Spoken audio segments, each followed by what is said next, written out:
Over the years, there have been some great movies and shows that have been based off of book series, along with some recreations being a bit disappointing. But Netflix's Shadow and Bone, which is based off of the hit Greaseverse, has been a hit since it came out in late April. However, with the big release of this popular show, there have been some notable differences between the series and the books. So in today's video, we'll be going over these important differences. But before we get into the video, don't forget to leave a like and subscribe to the channel with notifications turned on so you don't miss any of the new videos that we post. The first difference in the series is quite a major one, being that Alina Starkov is half Shu. In the book, Selena is described as simply an orphan who is small, pale, and mousy, with dull brown hair and eyes. As she grows in her Grisha power, she becomes more beautiful and healthy. But for the series, it was decided to make Alina half Shu, which means she's mixed race between Asian and the Grishaverse. With Alina having a more complicated background, it adds some depth to her character. The Shu are often thought of as the enemy, so there's an added conflict with Alina of not feeling like she belongs, and she has to deal with the problem of confronting racism alongside her journey. It's actually a pretty smart addition to Alina's backstory, which only helps tell the protagonist's established story. Up next is that the Darkling goes by General Kirigan. In the Shadow and Bone book, Alina knows the Darkling as the Darkling right away, but it's not until later she finds out that he is the Black Heretic, also known as the one who created the Shadowfold. However, in the series, Ben Barnes is first known as General Kirigan, before being called the Darkling and the Black Heretic. This was done in order to better conceal the character's identity from viewers, especially those who will be going into the series blindly. We all like a good twist, and if the Netflix show can make a few people gasp at the revelation, it makes for an even more entertaining arc for Barnes' villain. On the topic of the Darkling, the next difference is that there's a deeper connection between the Darkling and Alina. One of the many improvements in the series for Alina and her romantic relationship interest is through her arc with the Darkling. In the books, Alina is attracted to him, and the pair begin to get physically involved before she learns of his plans to control her, which after she escapes him. As the book reaches its climax, the Darkling completes his plan to put the stag collar on her and amplify her powers under his control. The book makes it seem like she was only a pawn in his game, and the moments they share were manipulation, though the pair did have electric chemistry. But in the Netflix show, the Darkling actually believes Alina to be his match, and they seem to have mutual deep feelings for each other aside from the Darkling controlling her powers for his own plans. Another difference on the list is a big spoiler from the series, which is that Mary dies at the Winter Feet. The Winter Feet is far more dangerous and action-packed in the Netflix series than it is in the books. As with the books, the Feet is the most luxurious party of the year and serves as Alina's coming out party as the Sun Summoner. However, this is also the night that Bagra informs her of the Darkling's deception and true nature, and Alina goes on to escape the little palace. But the party itself is uneventful, which is a huge difference from Netflix Shadow and Bone series. Instead, the crows infiltrate the palace in disguise. However, it does add to the subplot of Mary serving as Alina's decoy and being assassinated by Arkin. While Mary does die in the books as well, it's in a vastly different way and doesn't come until the second book.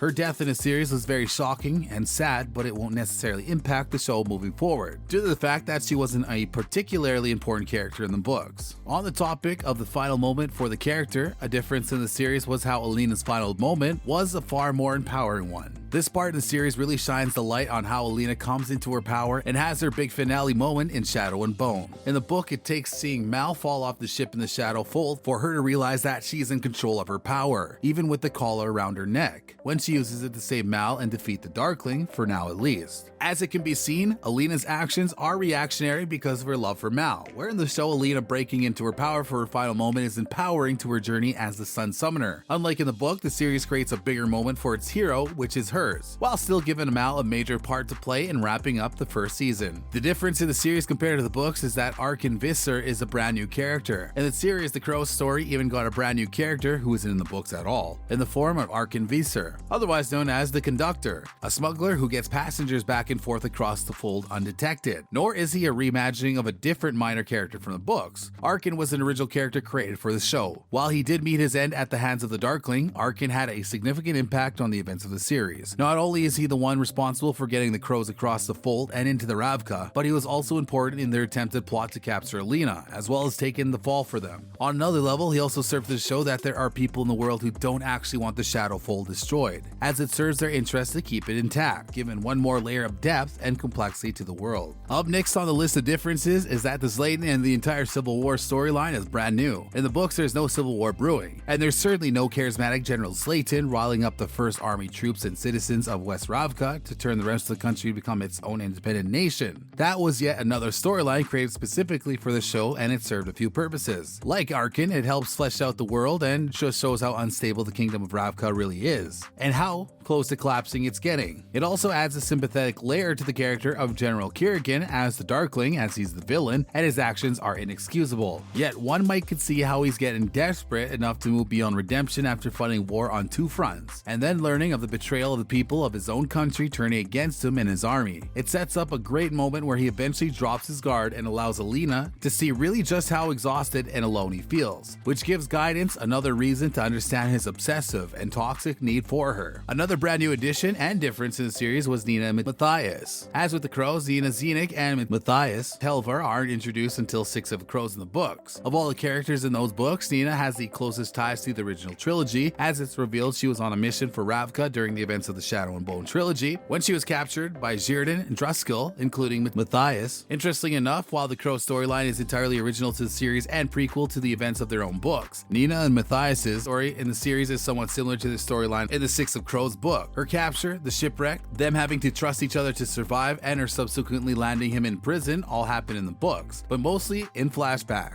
So really, the show is telling the story earlier than it's told in the books, but when it would have actually been unfolding in the real Shadow and Bone timeline in that universe. It's a clever and tidy way to get the last major storyline and characters involved, with it appearing that Nina will be part of the Crows and their next scheme heading into season 2. Shadow and Bone season 1 did a smart thing by getting her and Matthias' backstory in 6 of Crows out of the way early, so that they can focus on the main story in the show moving forward. The 9th and final difference on today's list is that Alina and Mal are better friends and lovers. In the Shadow and Bone book, it's made really obvious that Alina is in love with her childhood friend Mal. Leigh Bardugo's novel spends a lot of time on Alina crushing and yearning to be reunited with him, and in the 3rd act, the plot is still driven by her love for him and her need to keep him alive at all costs. The couple have a few key romantic moments in the book, and there's some clear jealousy and tension between Mal and the Darkling. However, in the series, Mal is treated much more deeply and balanced than as a romantic interest. The series establishes why he's been important to Alina since childhood, and while it's clear they care for each other and there's love there, Mal is not the driving story. Alina is. It's a great improvement from the book that still respects the source material. With that said, that's going to wrap up this video. Thanks for watching.